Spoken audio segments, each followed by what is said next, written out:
ամենատարօրինակ բառը անգլերենում։ Այո, սա է։ Եվ ինչպես կկարդաս սա, ոչ թե կկարդաս գոթի, այլ սա կարդացվում է fish։ Այո, այս բառը անգլերենում պետք է կարդաս fish։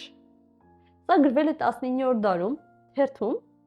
ցույց տալու համար, թե ինչքան դժվար է անգլերենի արտասանությունը։ Օրինակ, եկեք վերցնենք enough բառը։ Տեսնում եք enough ավարտվում է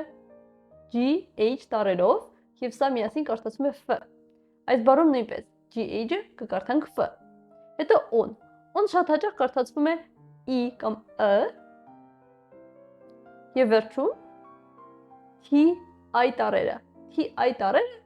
միասին շատ դեպքերում կարդում ենք Շ, օրինակ nation։ Եվ այս բառը կկարդացվի fish։ Ուզում ես սովորել ավելին,